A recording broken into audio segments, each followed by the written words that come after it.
বিসমিল্লাহির রহমানির রহিম। আসসালামু আলাইকুম ওয়া রাহমাতুল্লাহি ওয়া বারাকাতুহু। আমি হাকিম মোহাম্মদ আশরাফুল আলম। আজ আলোচনা করব পেট ব্যথা কি, কেন হয় এবং ঘরোয়া ও প্রাকৃতিক চিকিৎসা বিষয় নিয়ে। জীবনে একবারও পেটে ব্যথা হয়নি এমন মানুষ খুঁজে পাওয়া মনে হয় একেবারেই অসম্ভব। যারা পেটের বিভিন্ন সমস্যায় আক্রান্ত হয়েছেন তারা মনোযোগ সহকারে সম্পূর্ণ ভিডিওটি দেখলে জানতে পারবেন এই যন্ত্রণাদায়ক ও ভয়ানক রোগের ঘরোয়া ও প্রাকৃতিক চিকিৎসা সম্পর্কে। দর্শক, ভিডিওটি শেয়ার করে অন্যদের দেখার সুযোগ করে দিবেন, কেননা আপনার একটি শেয়ারে উপকৃত হতে পারে লক্ষ লক্ষ এই যন্ত্রণাদায়ক রোগাক্রান্ত রোগী। ভিডিওটি শেয়ার করে অন্যদের দেখার সুযোগ করে দেওয়ার জন্য আল্লাহ তাআলা যেন আপনার প্রতি রহমত দান করেন। দর্শক, আসুন সর্বপ্রথমে জেনে নেই পেট ব্যথা কি এবং কেন হয়। পেটের রোগের প্রধান উপসর্গ হলো পেট ব্যথা, পেট ফাঁপা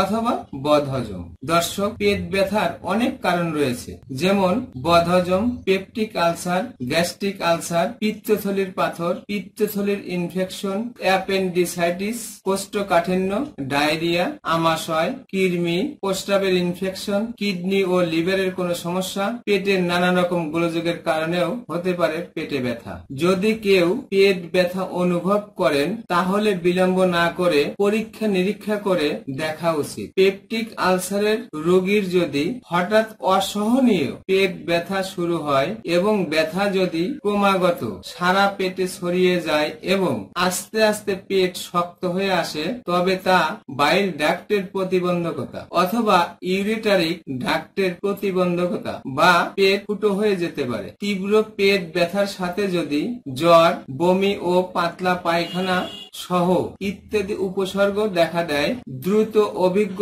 ডাক্তার অথবা হাসপাতালে পাঠাতে হবে, কারণ ওটা হতে পারে কোনো জরুরি অবস্থা বা অ্যাকিউট অ্যাবডোমিনাল পেইন। চিকিৎসা। দর্শক, পেট ব্যথা যে কারণেই হোক সঠিক কারণ খুঁজে বের করে চিকিৎসা করতে হবে। সঠিক সময় চিকিৎসা না করলে বা চিকিৎসায় ফলপ্রসূ না হলে মারাত্মক জটিলতা দেখা দিতে পারে। ইউনানি চিকিৎসা। ইউনানি চিকিৎসা একটি সম্পূর্ণ পার্শ্ব প্রতিক্রিয়া মুক্ত চিকিৎসা ব্যবস্থা। ইউনানি চিকিৎসা মতে gastric ulcer, peptic ulcer, kidney ও লিভারের যে কোনো সমস্যা সহ নতুন পুরাতন আমাশয়, পিত্তথলির পাথর, পিত্তথলির ইনফেকশন, বদহজম, অজীর্ণ সহ পেটের যত কঠিন সমস্যাই হোক না কেন সম্পূর্ণ নিরাময় হয় ইনশাআল্লাহ। পরামর্শ: অতিরিক্ত চর্বিযুক্ত খাবার খাবেন না, নরম খাবার খাবেন, খাবার ভালো করে চিবিয়ে খাবেন, চা, কফি, সিগারেট, জর্দা এবং সর্বপ্রকারের ফাস্টফুড ও কোমল পানীয় পরিহার করুন। সর্বোপরি সম্পূর্ণ সুস্থ না হওয়া পর্যন্ত চিকিৎসকের পরামর্শে চলতে হবে। সম্মানিত সুধী, আমার আলোচনা যদি আপনাদের ভালো লেগে থাকে তাহলে আমার চ্যানেলটি অবশ্যই সাবস্ক্রাইব করে নিন, ভিডিওটি শেয়ার করে অন্যদের দেখার সুযোগ করে দিবেন। আমার পেজে লাইক দিয়ে আমার সাথেই থাকুন। আমার কথাগুলো কোথাও বুঝতে অসুবিধা হলে বা বিস্তারিত জানতে কমেন্ট করুন। আজ এ পর্যন্তই, বিদায় নিচ্ছি। আবারও দেখা হবে নতুন কোনো বিষয় নিয়ে। ততক্ষণ সুস্থ থাকুন, ভালো থাকুন। আসসালামু আলাইকুম ওয়া রাহমাতুল্লাহি ওয়া বারাকাতুহু।